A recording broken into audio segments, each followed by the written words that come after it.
How did this news just hit you over this past couple hours? How did it hit me? Yeah. Twitter, sent it on Twitter. I think just like everybody else did. But yeah, Twitter.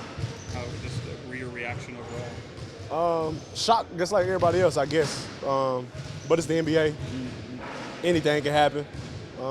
So next man up, I guess. Make for an awkward flight down? My girlfriend was with me, so no, I was with her.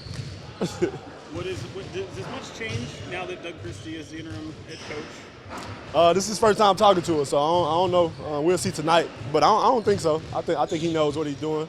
Been around the game. Piggyback up off what Mike installed here, so yeah, I don't think much change. What was the vibe like for the shoot around this morning? A different vibe because the shoot around was different, of course. We did different things than we normally do, but all the vibes was high. Everybody's happy. Everybody's ready to play tonight. Did you talk to Mike at all? Did you reach out and talk to Mike? Yeah, I text him. He said he's gonna call me tomorrow. I guess I'll see what he say tomorrow. What do you think this team's been missing over the recent losing spell that it had the last couple of years when it was winning? Say that again, the last part? The last couple of years, obviously, a lot of success for this team. Even in this 17-game slump, whatever it is, what's been missing during that slump that you had the last couple of years? Just our end-of-game execution. We just fall apart 2 plays, maybe even 1 play, and that loses the game by 1 point. I think we the team with the most 5-point losses. So we right there. We know we there, and that's obviously just our mistakes that we doing that need to be fixed. How do you just look at this as you go forward? I mean, it's been a pretty chaotic past 24 hours, and you guys, even before Mike got fired and right before that practice, you guys had some conversations within your team about turning things around. I mean, does that message change at all now that it's a new leader there? No, same message. We need to play for us as in the teammates. Teammates need to play together for us. Then everybody else will fall in line. I feel like that was the message that we said in there. Just start playing for us, then everything else will fall in line. But yeah, the message did not change. We the 5 guys out there. Whoever gonna be on the court, we got it across our chest. So we the ones out there playing. You have 8 years in the NBA now. Does anything surprise you? No, I'm not surprised. I'm not surprised at all. When I was in Charlotte, Steve Cliff got fired. I think like 12 games left, and I wasn't playing. Then I started playing 28 minutes. So yeah, I'm used to this. What would you maybe say to, you've been the heartbeat of this team since you've been here, and fans look at you as a fan favorite. Do you have any message to them during this kind of turbulent time? Sorry, fans. We're gonna turn it around. That's it. Short and sweet. Maybe what you remember most about Mike during this time? I mean, it kind of coincided with the best years of your career as well, right? The energy he brought, the passion he had for the game, the passion he had for just being on the basketball court, being around the game. Yeah, that's what I took most out of him. He never took anything for granted. And yeah, thank you, Mike. Yes, your reaction to this last 24 hours or so? I mean, it was surprising. I found out a minute before everybody else did, so. How's it landed with you and with this team? I mean, I've been through a coach change before. I think for some of the guys it's the first time, but I mean, you got to keep moving. I think this is game 32, so you still have a long season to go. Mike had just pulled you aside right before that practice, and he kind of shared a little bit of it with us, obviously before he got let go. Just what did you take from that moment? I mean, did in any way feel like that might be the last conversation you'd be having with him as a head coach? Not at all. I mean, we were talking about in-game stuff, what we do towards the end of games, and then we find out on the way to the plane. So, no, it's not something that you expected, and definitely didn't know that, that little conversation that's really normal would have been the last one of him as our head coach. When we talked to you over the summer, he had just had his extension, and you talked about having that continuity with a head coach. Had any of that changed from that moment in June to where you are today? Not at all.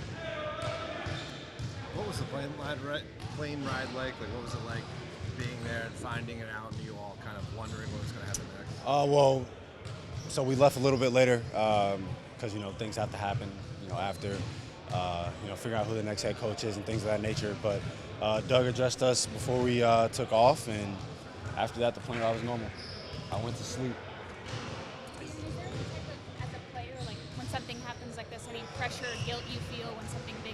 Pressure or guilt? I mean, obviously, we all know the job that we have. You can be traded at any point, released, cut, fired, whatever it may be. I mean, I wouldn't use the word guilt, but that's the nature of the job that we have.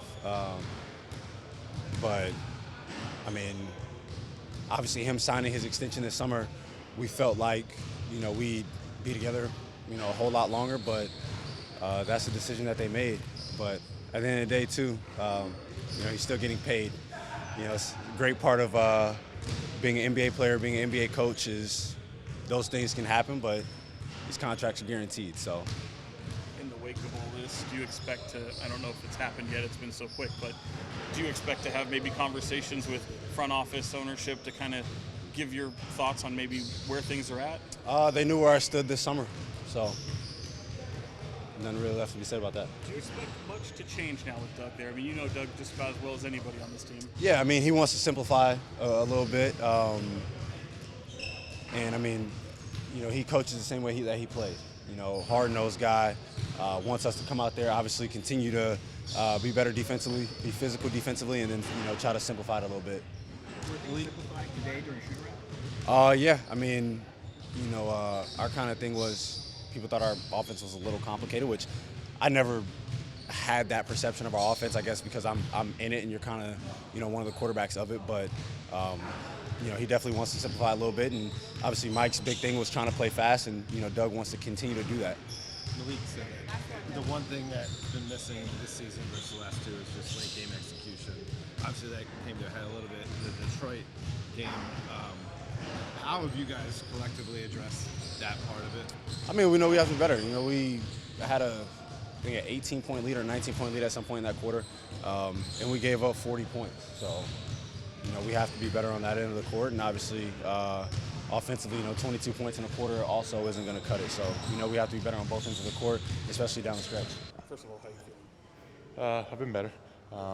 Flew in this morning to be here with the team. What's just your reaction for this past 24 hours? Crazy, I haven't been with the team for like 30 hours and a lot's happened, and just shocked with everything.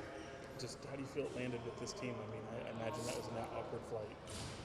I just got here, so team landed last night. I was still trying to get better, and this morning I flew in right before shooter. What would you say, just maybe the vibe around the team is right now? I got here, we're going right onto the court.